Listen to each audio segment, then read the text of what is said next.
하나님 말씀을 봉독합니다. 출애굽기서 14장 21절과 28절 말씀. 출애굽기서 14장 21절에서 28절 말씀. 교독하면서 봉독합니다. 모세가 바다 위로 손을 내밀매 여호와께서 큰 동풍이 밤새도록 바닷물을 물러가게 하시니 물이 갈라져 바다가 마른 땅이 된지라.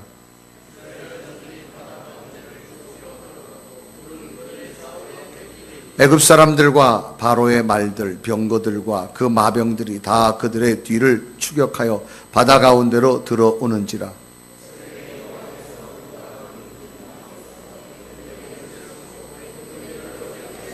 그들의 병거 바퀴를 벗겨서 달리기가 어렵게 하시니 애굽 사람들이 이르되 이스라엘 앞에서 우리가 도망하자. 여호와가 그들을 위하여 싸워 애굽 사람을 치는도다.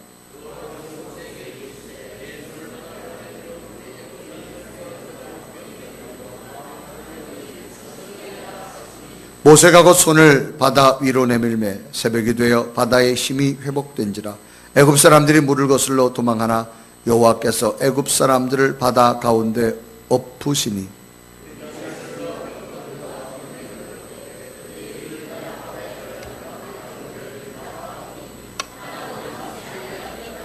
아멘. 오늘 예배하는 여러분에게 주의 평강과 위로함이 함께하기를 주님의 이름으로 축원합니다. 역사책에 소개되는 인물 가운데 한 사람, 징기스칸이라고 하는 사람이 있습니다. 이분을 정의하기를 동서남북의 모든 바다가 있는 곳까지 지배할 군주, 그렇게 표현합니다. 몽골 부족을 통일한 징기스칸이 세계 정복에 나섰을 때 몽골의 인구는 200만 명 남짓합니다. 동원할 수 있는 병력은 최대 13만 명밖에 되지 않았습니다. 그 정도의 병력으로 역사상 가장 넓은 땅을 차지할 수 있던 것은 징기스칸이 싸움의 핵심을 알고 있었기 때문이라고 역사학자들은 말합니다. 이 징기스칸은 당시 싸움의 핵심을 기동력으로 보았습니다. 징기스칸이 평소 가장 소중히 여기던 교훈도 유목민족이 살아가야 할 지침인 기동력과 관련된 내용입니다. 이런 글이지요.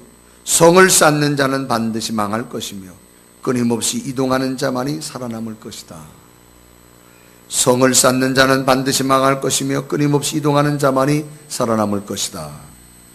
이것은 몽골족의 일파인 돌골족의 명장이자 재상이었던 돈유구르크의 가르침으로 나온 말입니다. 그래서 몽골에서도 울반바토르 외곽에 있는 돈유쿠크의 묘비에 그대로 기록되어 있습니다.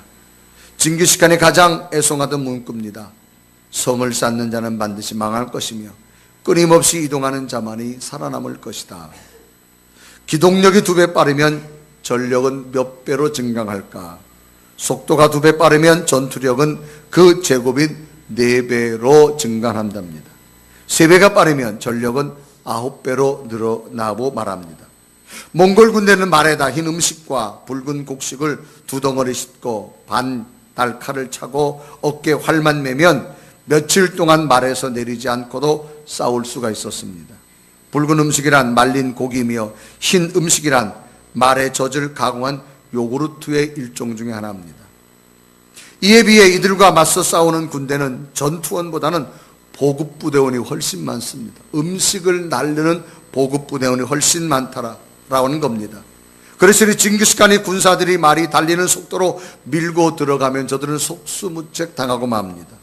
징기스칸이 성을 쌓고 안주하지 말라고 그렇게 타일렀지만 후손들 화려한 궁궐을 짓고 그 안을 금은 보화와 미녀들로 채우기 시작합니다. 그러다가 유목민족의 정체성이 흔들리면서 100년을 채우지 못하고 다시 북방 초원으로 쫓겨나고 맙니다. 긴장과 도전이 아니라 안주해버리면서 이루어 놓은 성마저도 무너져 버리는 인류에 남는 유목민족 가운데 하나로 남게 되어지지요. 이것이 우리에게 주는 의미는 안주하지 말라는 겁니다. 안주한다. 이 안주란 말은 자리를 잡아 편안하게 산다, 그런 얘기입니다. 현재의 상태에 만족하고 있는 모습이 안주, 그런 뜻입니다. 그래서 안주하지 말아라. 현재 상태에서 그냥 만족하는 삶이 아니라 또 새로운 꿈을 향하여 도전하라는 의미가 담겨져 있는 말을 나타냅니다. 오늘 성경 본문에 보면 한 사람의 인물을 소개합니다. 자신의 삶에서 안주하고 싶은 한 사람이 있죠. 모세라고 하는 사람입니다. 그는 이제 광야에 나와서 40년 동안 자기의 삶의 터전을 일구어 놓았습니다. 여기서 이제 다 안주하고 싶지요. 그런데 어느 날 하나님께서 안주하고 있는 모세를 하나님이 부르십니다.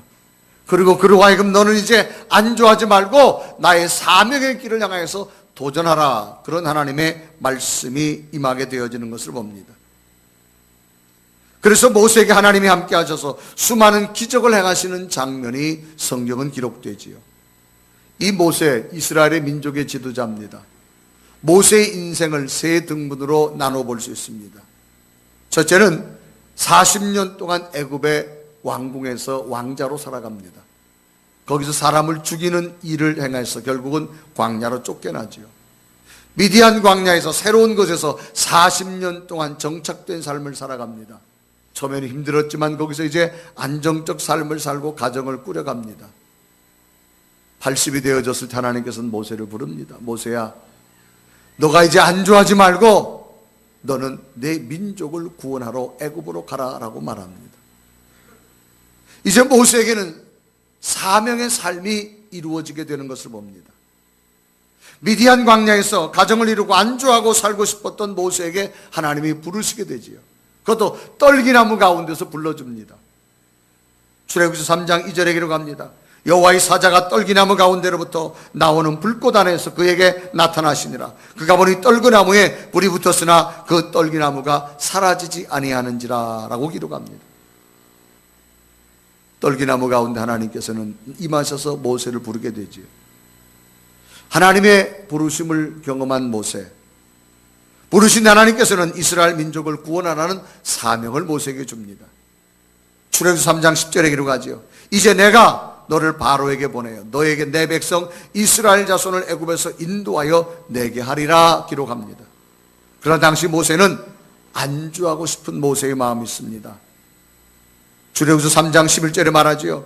모세가 하나님께 아뢰되 내가 누구에게 바로에게 가며 이스라엘 자손을 애굽에 인도하여 내리까? 한마디로 가고 싶지도 않음을 표현하고 하나님 앞에 대답하는 모세의 모습입니다. 그럴 때 하나님은 또 모세에게 말하죠. 가라! 내가 너와 함께 할 거라고 말합니다. 출애굽기 3장 12절에 기록합니다. 하나님이 이르시되 내가 반드시 너와 함께 있으리라. 내가 그 백성을 애굽에서 인도하여 낸 후에 너희가 이 산에서 하나님을 섬기리니 이것이 내가 너를 보낸 증거리라 라고 말합니다. 이제 모세는 안주하고 싶지만 하나님께서는 모세를 안주하지 말고 너는 애굽으로 가서 내 백성을 이끄는 사명을 가지라 그렇게 말합니다. 그래서 이제 안주함이 아닌 사명을 위하여 애굽으로 떠나는 모세에게 두 가지의 큰 문제를 하나님은 해결해 주십니다. 첫째는 이제 나름대로 미디안 광야 40년 동안에 와서 이드로라고 하는 사람을 만나고 그의 딸을 얻어서 가정을 꾸리게 됩니다. 이제 모세가 그곳을 떠나서 애굽 죽음의 길로 가야 됩니다. 첫째는 장인 이드로가 허락하지 않습니다. 두 번째는 그의 아내와 가족들이 허락하지 않습니다. 그런데 놀랍게도 하나님께서는 이드로의 마음을 변화시키고 아내의 마음을 변화시켜서 모세가 사명의 길을 갈 수 있도록 허락해 줍니다. 또 하나는 애굽에서 모세의 목숨을 노리던 자들이 모두 죽었다라고 하는 통보를 모세가 듣게 됩니다. 이제 모세는 안주함이 아니라 하나님의 사명을 위하여 도전하는 모세에게 하나님은 여러 가지 일들을 나타내 주시는 것을 봅니다. 오늘들의 믿음은 어떤 믿음일까요? 안주함이 아닌 하나님이 더 큰 사명을 위하여 달려가는 믿음의 도전이 되어지기를 우리에게 교훈하고 있습니다. 어느덧 2013년 반년을 지나고 7월도 이제 얼마 남지 않았습니다. 이제 무더운 계절을 맞이합니다.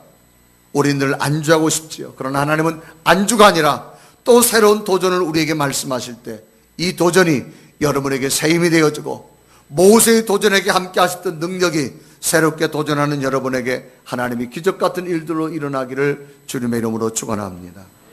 이제 안주하고 싶지만 또 도전하는 모세에게 하나님은 어떤 은혜를 주었는가? 첫째는요, 좋은 사람을 만나는 복을 먼저 주십니다. 모세가 하나님의 사명을 위하여 고민하고 있을 때 장인 이드로의 문제가 걸렸습니다. 아내 십보라의 문제가 걸렸습니다.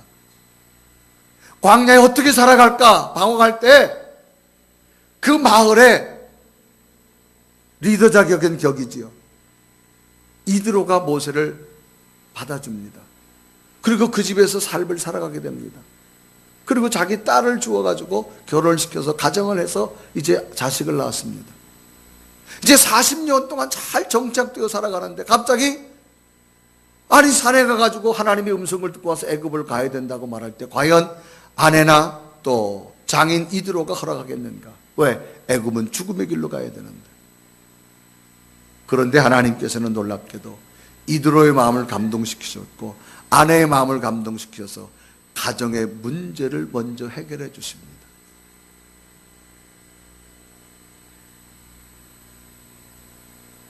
또 모세가 도저히 갈 수 없다고 말하지요. 그러자 하나님 말합니다. 걱정하지 마라.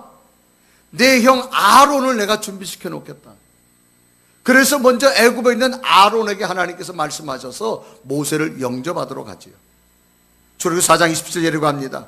여호와께서 아론에게 이르시되 광야에 가서 모세를 맞으라 하심에 그가 가서 하나님의 산에서 모세를 만나 그에게 입맞추니 기록합니다. 이제 형이 동생 오기를 기다리고 있는 겁니다. 모세는 지금까지 되어진 일을 아론에게 고하고 둘이 애굽으로 들어가서 이스라엘 장로들을 모으고 지금까지 되어진 일들을 이스라엘 장로들에게 다 이야기합니다. 하나님이 여러분들과 함께 예배하기를 원하십니다. 그 모세를 통해서 하나님의 뜻을 전달받은 이스라엘 장로들이 하나님이 지금도 우리를 사랑하시는 그 고백 속에 감동과 감탄을 합니다. 그래 출애굽기 4장 31절에 이르가지요. 백성이 믿으며 여호와께서 이스라엘 자손을 찾으시고 그들의 고난을 살피셨다 함을 듣고 머리 숙여 경배하였더라 그렇습니다. 처음에 모세는 하나님의 사명을 받았을 때 자신의 능력은 도저히 할 수 없음을 이야기하지요. 그 요인 중에 하나가 자신은 말을 잘 못합니다. 언어의 능력이 없다 그렇게 말합니다. 백성들을 설득하기도 어렵고 바로 왕에 가서 어떤 논쟁을 해서 이기기도 도저히 불가능하다는 겁니다. 그래서 마지막까지 할 수 없다고 말합니다. 그래서 모세가 말 하나님 나는 못 가니까 나 대신 보낼 만한 자를 보내주시기 바랍니다. 저는 혀가 둔하다고 말합니다. 출애굽기서 6장 3절에 기록합니다. 모세가 여호와 앞에 이르되 나는 입이 둔한 자이오니 바로가 어찌 나의 말을 들으리까? 하나님 나는 말을 못해 설득할 능력이 없습니다. 그럴 때 하나님이 책망하지요. 걱정하지 말아라. 말 잘하는 내 형 아론을 내가 붙여주겠다라고 말합니다. 똑같은 형제인데 모세는 말을 잘 못하는데 아론은 말을 잘하는 모양입니다.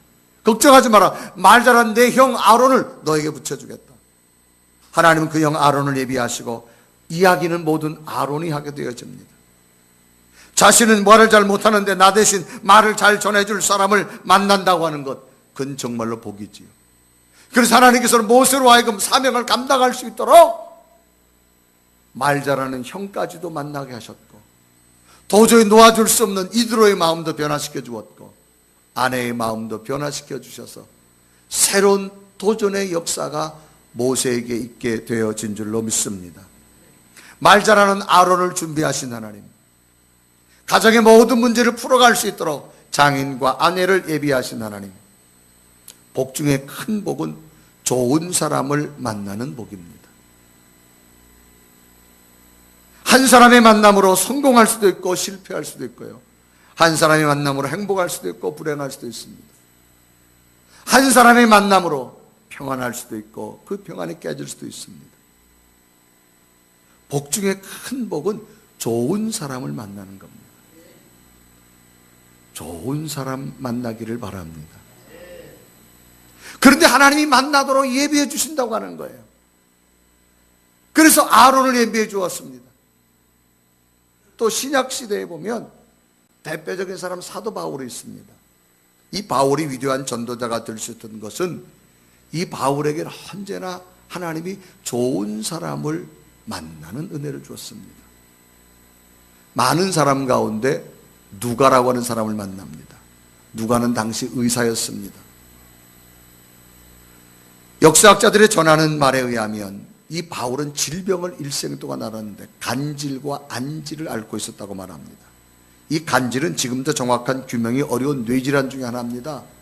평상시는 멀쩡하다가 어느 순간에 뇌의 작용이 나타나면 사람이 쓰러지고 거품을 흘리게 되어지고 정상적인 삶을 살 수 없고 누군가가 그 사람을 간호해 주지 않으면 생명을 잃을 수도 있는 그런 뇌질환 중에 하나입니다.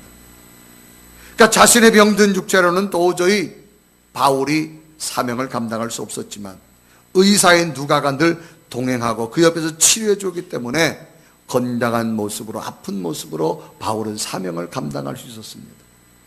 그래서 바울 곁에는 언제나 좋은 의사인 누가가 그를 돕는 자가 되어졌다. 하나님이 붙여주신 줄로 믿습니다. 그래 디모데 4장 10절과 11절을 보면 바울이 디모데에게 편지를 쓰면서 뭐라 하느냐, 데마는 이 세상을 살아가니 나를 버리고 데살로니가로 갔고 그레게는 갈라디아로, 디도는 달마리아로 갔고, 다 바울 곁을 떠난 사람을 소개합니다. 그런데 11절에 보니까 누가만 나와 함께 있느니라. 다 처음에는 나와 함께 한다고 했지만 다 자기 살려고 떠났다고 하는 겁니다. 그런데 누가만 아직도 내 곁에서 나와 함께 있다라고 말합니다. 바울이 만난 수많은 사람 가운데 누가의 만남이 바울에겐 최고의 만남이었습니다. 그래서 바울이 하나님의 사명을 감당할 때 결정적인 동기는 의사였던 누가가 그 곁에 있었기 때문이라는 겁니다. 처음엔 다 바울을 위해서 사역하겠다고 왔지만 다 자기 살려고 떠났어요. 떠나는 사람은 다 핑계가 있습니다. 얼핏 들어보면 공동적인 유한 핑계가 있지만 다 자기 살려고 떠나는 겁니다. 그런데 누가만 아직도 내 곁에 머물러 있다라고 바울이 말합니다. 특히 바울은 3차에 걸쳐서 전도 여행을 하지요. 2차 전도 여행 중에 어떤 일이 생겼는가 하면 바울이 아시아 쪽으로 가서 복음을 증거하려고 합니다. 바울이 지금 현재 있는 장소는 중앙아시아, 터키라고 하는 나라입니다. 그래서 중앙아시아에서 우리 이제 아시아 쪽으로 복음을 증거하려고 다 준비해 놨어요. 그런데 성령께서 아시아 쪽으로 가지 말라고 말합니다. 반대인 유럽 쪽으로 가라고 말합니다. 그래서 그때 유럽은 지금으로 말하면 그리스 땅입니다. 유럽의 첫 땅으로 가라는 거예요. 왜? 바울이 아시아 쪽으로 가려고 다 준비해놔 성령께서 가지 말라는 겁니다. 그런데 보면요, 성령께서 그때 바울을 아시아 쪽으로 안 보낸 이유가 있을 거예요. 아마 그때 바울이 아시아로 들어왔으면 바울은 죽었을 겁니다. 왜? 아시아는 아직 복음이 전혀 받아들일 준비가 안 돼 있었기 때문에. 그래서 성령께서는 유럽 쪽으로 바울을 돌렸어요. 그런데 유럽에 준비를 안 했어요. 그런데 가라는 겁니다. 그래서 바울이 갔어요. 가운데 갔는데 어떤 일이 생깁니까? 전혀 준비도 하지 않았는데 하나님께서 한 여인을 준비시켜 놓습니다. 그 여인이 누군가 하면 루디아라고 하는 여인입니다. 그 여인은 자색 옷감을 장사하는 아주 큰 경제적인 여인입니다. 이 여인의 마음을 강권적으로 변화시켜가지고 바울의 선교 사역을 돕는데, 유럽 선교 첫 관문에 이 루디아라는 여인이 바울의 역사상에 아주 큰 공헌을 세웁니다. 새로운 것은 아무것도 준비되었지 않아요. 예배 처소도 준비하게 되어지고 바울이 살아가는 선교하는데 모든 경제적인 부담을 이 여인이 해줍니다.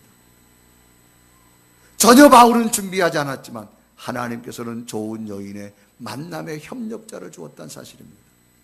그래서 사도행전 16장 6절에 이렇게 합니다. 성령이 아시아에서 말씀을 전하지 못하게 하시거늘 그들이 부르기아와 갈라디아 땅으로 다녀가 그렇습니다. 그래서 사도행전 16장 14절에 말합니다. 두아디라시아에 있는 자색 옷감 장사로서 하나님을 섬기는 루디아라는 여자가 말을 듣고 있을 때에 주께서 그 마음을 열어 바울의 말을 따르게 하신지라. 15절에 보면 그와 그 집이 다 세례를 받고 우리에게 청하이르되 만일 나를 주 믿는 자라 알거든 내 집에 들어와 유하라 하고 강권하에 머물게 하니라. 그래서 유럽의 복음을 전하면서 바울에게 큰 힘의 역할을 한 사람이 이 루디아라고 하는 자색 옷감 장사입니다. 지금으로 말하면 큰 이 견직물 장사라는 여인입니다. 바울에게는 하나님이 이런 만남의 복을 주었다는 사실입니다. 여러분, 인생의 삶을 살다가 제일 힘든 부분이 뭘까요? 사람 만남입니다. 사람의 관계가 제일 힘듭니다. 그런데 인간의 제일 큰 행복이 뭔지 아세요? 사람의 만난 행복입니다. 여러분, 사람 만나는 건 정말 어렵습니다. 아무리 똑똑해도, 아무리 배워도, 아무리 권력이 있어도 못해요. 우리나라 박근혜 정부가 새로 들어서서 정말로 미국과의 좋은 관계를 맺으려고 첫 해외 순방길에 올랐는데, 아니 그런 사람이 나라를 망칠 거라고 누가 생각했어요, 여러분? 상상도 못했잖아요. 다 검증했잖아요. 한 사람이 나라의 위신을 땅에 추락시킬 줄 누가 알았어요, 여러분?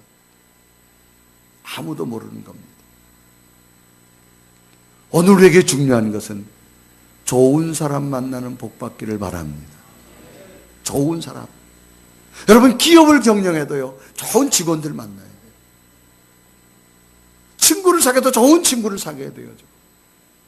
특히 자녀들 짝 잘 만나야 됩니다. 이거 여러분 시험 쳐서 며느리 뽑을까요? 공개 채용해가지고 여러분 사위 뽑을까요? 아니에요. 하나님이 인도해 줘야 될 줄 믿습니다. 뭐 처음에는 뭐 다 조건 좋고 인물 잘 쓰고 잘 배우세요. 여러분, 미래를 어떻게 알아요? 아무도 몰라요. 처음에는 여러분 다 사랑한다고 하지. 하나님이 좋은 만남을 주셔야 될 줄로 믿습니다. 여러분, 사람 때문에 행복하시길 바랍니다. 이 사람 때문에 사람이 고민스러우면 너무너무 힘들어요. 그러나 여러분, 사람 때문에 지금까지 살아온 여러분 주변에 있는 사람 하나님이 인도하신 분입니다. 그분들 때문에 행복하기를 주님의 이름으로 축원합니다.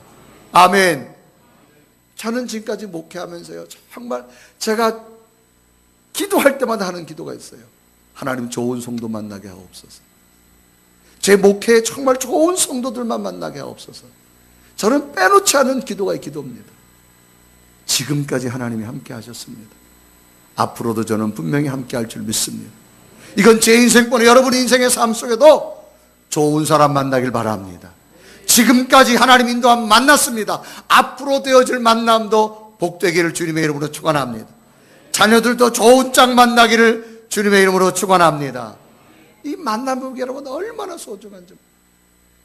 지금까지는 여러분 하나님이 인도한 줄로 믿습니다. 지금까지 만난 사람 가지고 이러쿵저러쿵 하지 마요. 앞으로 더 잘 만나는 복을 주실 줄로 믿습니다. 지금까지는 감사하면서 하십시오. 아멘. 왜? 하나님이 인도하셨으니까. 여러분 그래도 기도하는 자였잖아요. 하나님이 인도한 줄로 믿습니다. 우리 옆에 보는 인사합시다. 제 곁에 계셔서 감사합니다. 또 한마디 합시다. 내가 당신 만날 줄 알았습니다.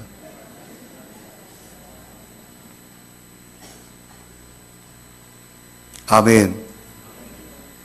여러분, 만남이 행복이 되기를 바랍니다. 좋은 만남 때문에 죽음에서 살아난 사람이 있어요.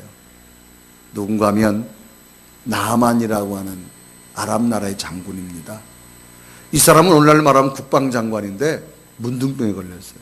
몸이 썩어져 가는 병입니다. 당신 문둥병은 못 고칩니다.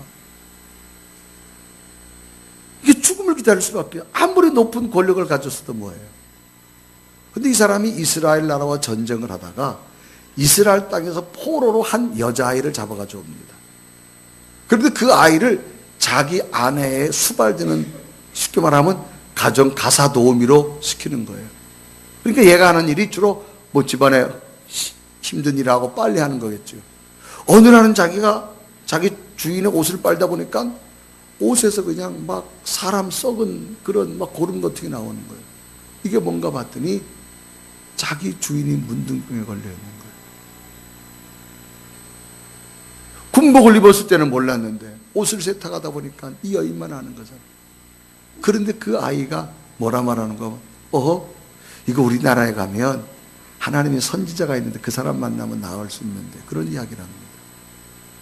그 이야기를 나아만의 아내가 듣고 있다가 말하죠. 여보, 당신 나을 수 있대. 이스라엘 땅에 가면 하나님의 선지자가 있는데 그분만 만나면 나을 수 있대. 그 낫는다는 소식을 듣고 이 나아만이 아람 나라 왕의 편지를 가지고 금은 보화를 가지고 이스라엘 왕을 찾아가잖아요. 그 편지를 이스라엘 왕한테 주니까 이스라엘 왕이 어찌 이런 일이 있을 수 있느냐, 어떻게 문둥병을 고치느냐, 만약에 왕이 신이 많은 이 아람 나라의 나아만 장군을 고쳐주지 않으면 이거를 빌미로 우리나라 또 전쟁을 하는구나. 왕이 고민에 쌓여 있습니다. 그럴 때 하나님의 선지자 엘리사가 사람을 보내서 왕이여 그 사람 내게 보내십시오. 그래서 나아만이 엘리사를 찾아가죠. 엘리사가 던진 말은 하나입니다. 요단강에 가서 7번 목욕해라. 처음엔 자기 생각에 안 만나서 화를 냈지만 군복을 벗고 자기 몸이 다 고름이 나서 어찌지 그것마저도 보이면서 요단에 가서 7번 목욕을 하는데 6번까지 그대로입니다. 마지막 7번 되어졌는데 성경은 기록하기를 그의 살결이 어린아이 살결처럼 완전히 치료된 줄로 믿습니다. 죽음에서 건져졌어요. 그래서 이 나아만이 죽음에서 건져지게 된 결정적인 두 사람을, 첫째는 그 이스라엘 땅에 잡아온 게지바입니다. 가사도움입니다. 또 하나는 이스라엘 땅에는 하나님의 선지자 엘리사를 만났기 때문입니다.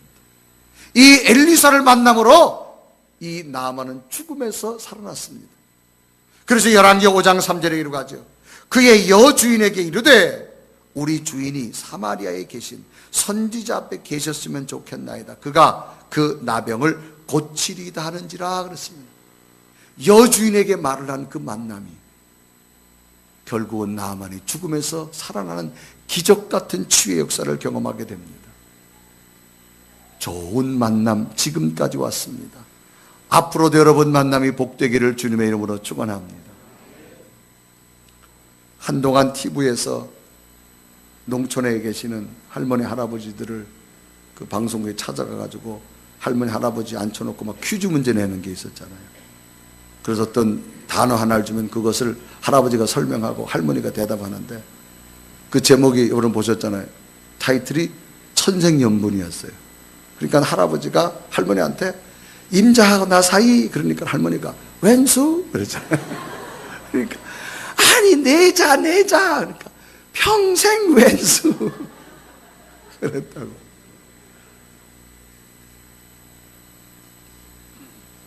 여러분 우리 만남, 지금까지 만남은 감사하십시오. 아멘. 앞으로 더 좋은 만남이 있기를 주님의 이름으로 축원합니다. 직장에서 사람도 잘 만나야 되고, 기업에도 사람을 잘 만나야 되고, 친구도 잘 만나야 되고, 여러분 자녀들도 배우자 잘 만나야 되고, 이 복이 꼭 있기를 바랍니다. 또 하나 여러분, 사명을 안주하지 않고 도전하는 자에게 늘 하나님이 기적의 은혜를 주십니다. 이제 모세와 아론은 곧바로 바로에 가서 이스라엘 백성들이 광야로 나가서 여호와 하나님 앞에 제사를 드리게 해달라고 요청을 하지요. 근데 당시 이스라엘 백성들은 애굽 땅에서 뭘 했느냐? 힘든 노역을 합니다. 애굽 사람들은 귀족같이 살고 그 집에 모든 힘든 일을 누가 하냐? 이스라엘 사람들이 하는, 히브리 노예들이 하는 겁니다. 포로로 잡아왔으니까. 그럼 만약에 이스라엘 사람들이 다 애굽 땅에서 빠져나간다, 농사는 애굽 사람이 지어야 되고 힘든 일을 애굽 사람 할 수가 없어요. 그러니까 왕이 허락하지 않죠. 이 모세와 아론의 이야기를 듣고 바로 왕이 더 마음이 강팍해져 가지고 이제 어떻게 하느냐? 이 힘든 노역을 더 시킵니다. 심지어 뭐까지 시키느냐? 흙으로 벽돌을 만드는데 그 안에는 벽돌을 만들 짚이 들어가야 됩니다. 그러면 서로 연결시키는데 왕이 명령, 이제는 벽돌을 만들어도 짚을 넣지 마라. 지푸라기가 들어가지 않고 벽돌을 단단하게 만들 수 없다 보니까 힘든 노역이 더 시작되는 겁니다. 그러니까 오히려 모세와 아론을 백성들이 원망이 되지. 왜 당신들이 그냥 가만히 있는 왕을 또 건드려가지고 이렇게 되느냐고.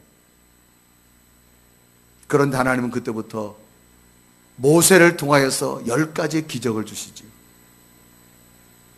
강에 있는 물이 피가 되어지고요, 개구리의 재앙이 나타나고, 티끌이 이가 되어지고, 파리떼가 온 나라를 습격하고, 가축들의 전염병이 나타나고, 애굽 사람 짐승들에게 악성 종양이 생기고, 우박이 내리고, 애굽 전역에 메뚜기가 출현하고, 3일 동안 하늘이 깜깜해지고, 마지막 사람과 짐승의 첫 것 장자를 다 죽이는 대재앙을 하나님께 주십니다.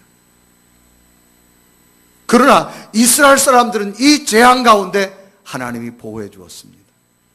그래서 애굽의 마지막 장자들 다 죽이지요. 짐승의 첫 것 다 죽이죠. 그러나 하나님의 백성들은 양의 피를 가지고 자기의 문설주에 발랐을 때 하나님이 보호해 주셨습니다. 여러분, 인생을 살아가다가 하나님이 보호해 주는 인생들이 되기를 바랍니다.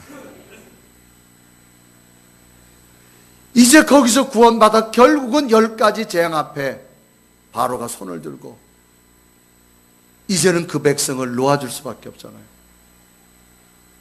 이제 3일길을 왔습니다.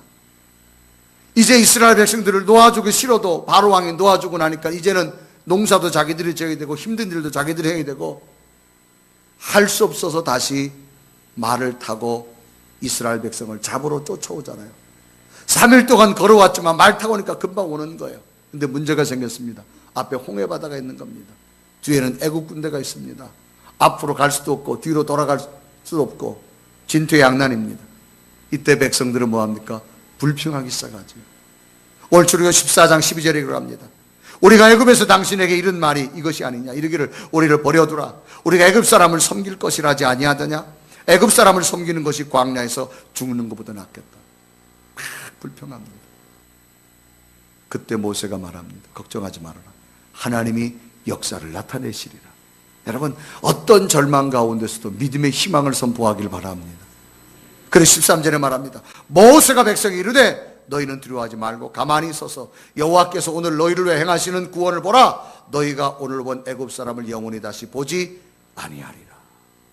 안 보겠다는 겁니다. 하나님이 하시겠다는 겁니다. 그러자 어떤 일이 나타납니까? 홍해바다가 갈라집니다. 그 바다가 갈라서 마른 땅이 됩니다. 21절에 이르가죠. 모세가 바다 위로 손을 내밀며 여호와께서 큰 동풍이 밤새도록 바닷물을 물러가시니 물이 갈라져 바다가 마른 땅이 된지라. 마른 땅이 됐다는 겁니다. 안주하지 아니하고 하나님의 사명을 행하는 모세에게 하나님은 수많은 기적들을 주십니다. 기적이란 단어는 이해되지 않고 또 우리에게 도저히 수용되지 않는 그런 사건들입니다.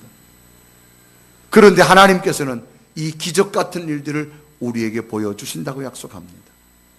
안주함이 아닌 자신의 사명을 붙들고 또 도전하십시오.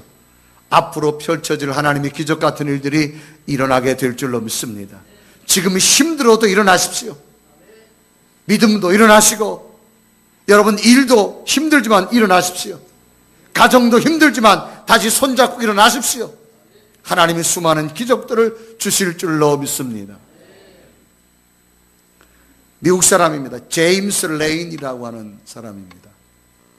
이분이 1947년과 1950년도에 미국 정보장교로 우리나라에 와서 근무를 했습니다. 그러다가 1950년도 이분이 한국을 떠나기 전에 이분이 목사님이셨어요. 그래서 연세대학에서 강의를 하다가 마치고 본국으로 돌아갔습니다. 본국으로 돌아가서 이분이 한 일이 조지아주 아틀란타에 있는 에모리 대학 교수로 들어가게 됩니다. 그래서 늘 강의를 하러 자기가 이 학교에서 왔다 갔다 하다 보면 늘 마을 앞에 한 노인이 외롭게 있는 노인을 만납니다. 그래서 이분이 직접 찾아가서 그분과 대화도 대주고 벗도 대주고 그분과 함께 이야기도 하고, 그러니까 가장 아무리 중요한 시간이 있어도 이분과의 시간을 놓치지 않습니다. 그래서 이분을 위해서 늘 기도해주고 이분과 더불어 대화를 하고 벗을 삼아 살아갑니다. 그러다 시간이 꽤 지났습니다. 어느 날 이 연세 드신 노인이 보이지 않는 겁니다. 왜 그런 것 같더니 돌아가신 거예요. 그래서 돌아가셨구나 슬픔이 있는데 얼마 있더니 변호사가 자기 집을 방문합니다. 그래서 뭐라 말하는가 하면 누군가가 당신에게 어마어마한 재산을 물려줬다는 거예요. 아니 내가 누구한테 재산을 물려받느냐. 당신이 늘 최선을 다해서 만나줬던 그 노인께서 돌아가시면서 자신 회사에 지분을 줬다는 거예요. 그래서 그분이 누군가 하면 그 유명한 코카콜라 창업자 회장이었습니다. 그분이 회사의 지분 5%를 당신에게 주었습니다. 당신을 잊을 수가 없어서. 여러분 삶을 살아가면서 잊을 수 없는 사람들이 좀 되기를 바랍니다. 그래서 이분이요 너무 엄청난 유산을 받아가지고 그것을 에모리 대학에 투자를 합니다. 그래서 많은 좋은 교수들을 투입하고 학교를 발전시켜서 후에 총장이 되어져서 지금도 여러분 아틀란타는 에모리 대학 하면 세계적인 명문 대학에 출발이 되어졌지요. 그래서 이번엔 1993년에서 1997년 4년 동안 다시 한국에 주한 미군 대사로 와서 근무하다가 다시 본국으로 돌아가게 됐습니다. 여러분 오늘 우리에게 주어진 삶에 최선을 다해 살면, 기도하며 살면 하나님은 기적 같은 일들을 주실 줄로 믿습니다. 마지막으로 또 하나는 언제나 하나님은 다른 길을 예비해 놓으신다는 겁니다. 이스라엘 백성들이 애굽을 나와서 드디어 홍해바다에 도착했습니다. 이제 얼마 있다가 군대가 뒤쫓아오는 걸 보게 됩니다. 앞에는 바다이고 뒤에는 충현의 애굽 군대. 백성들이 동요하지요. 원망하지요. 이때 모세가 말합니다. 걱정하지 말고 두려워하지 말라. 하나님이 반드시 새로운 길을 너에게 줄 거라고 말합니다. 그래 출애굽기서 14장 15절과 16절에 기록합니다. 여호와께서 모세에게 이르시되 너는 어찌하여 내게 부르짖느냐. 이스라엘 자손에게 명령하여 앞으로 나아가게 하고 지팡이를 들고 손을 바다 위로 내밀어 그것이 갈라지게 하라. 이스라엘 자손이 바다 가운데로 마른 땅으로 행하리라 그랬습니다. 어떤 역사가 나타납니까? 정말로 바다가 갈라져서 마른 땅이 되어지고 백성들이 다 건너게 됩니다. 21절과 22절에 이루어가지요.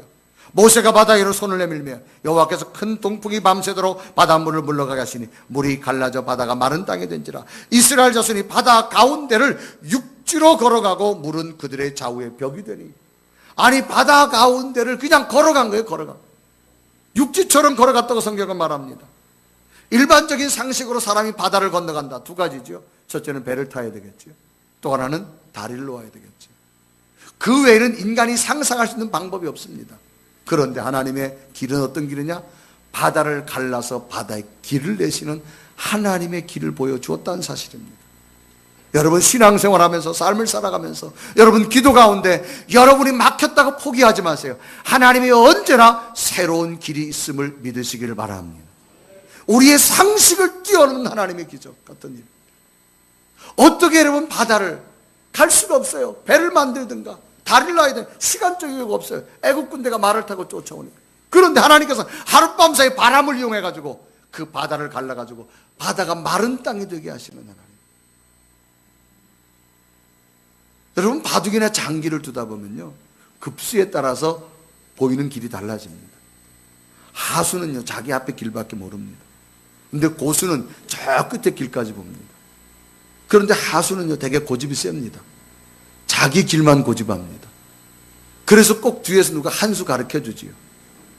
근데 가르쳐도 못 봐요. 이게 급수가 안 되면. 그런데 그 고수가 가르쳐 주는 길이 바른 길이거든요. 하나님은 우리보다 고수입니다. 그분이 가르쳐 주는 길을 따라가기를 주님의 이름으로 축원합니다. 하수처럼 내 길만 보고 그냥 여기 고집피지 마시고 여러분 기도하다 하나님이 인도하는 길을 보십시오. 때로는 설교를 듣다가 깨달을 것이고 때로는 말씀을 듣다 깨달을 것이고 때로는 주의 중에 권면을 통해 깨달을 것이고 성령께서 바른 길을 인도할 줄로 믿습니다. 어떻게 바다를 여러분 배도 안 건드리고 다리도 안 넣어 어떻게 합니까? 하나님은 바다를 갈라서 길을 내게 하시는 하나님. 이게 하나님의 길인 줄로 믿습니다. 여러분 인생을 살다가 막혔다고 포기하지 마세요. 아무리 보아도 안 된다고 하지 마세요. 하나님의 길이 있음을 믿으시기를 바랍니다. 이게 하나님의 역사입니다. 솔로몬 왕이 되어지고 나서 1000번째 제단을 쌓고 하나님의 지혜를 선물로 받지요.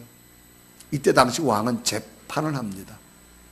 어느 두 여인이 한 아이를 가져와서 서로 자기 아이라 그러잖아요. 누구도 판결을 정확히 못 내리는 겁니다. 그때 하나님의 지혜가 솔로몬에게 뭐라 말합니까? 여봐라 칼을 가져와라. 저 아이를 갈르자. 오늘날처럼 유전자 감식이라도 있으면 혈액형이라도 있으면 알겠는데 그때는 없으니까 방법은 하나다. 칼을 가지고 갈르자.